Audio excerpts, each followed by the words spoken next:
Hello mga minahal kong kaibigan followers. Good evening. Sana nasa magandang kalagayan kayo. Nandito naman ako mangungulit sa inyo. Magdasal tayo ha. Maraming salamat. Sa ngalan sa Ama at sa Anak at sa Espiritu Santo. Amen. Ama naming makapangyarihan sa lahat, huwag mo kaming pababayaan sa oras at sa magabi, sa mga oras at sa minuto, dahil sa aming hanap buhay, ang mga gawain namin sa bawat isa, hindi namin alam kung kakayanin ba namin. Kaya nga Panginoon, bigyan mo po kaming lahat ng malakas at tibay ng katawan parang makayanan namin ang mga gawain.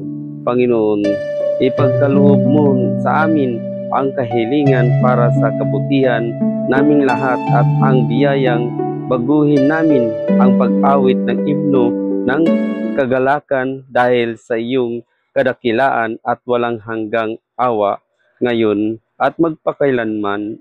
Amen. Sa ngalan sa Ama at sa Anak at sa Espiritu Santo. Amen. Bye-bye mga minahal kong kaibigan followers. Good night. Salamat.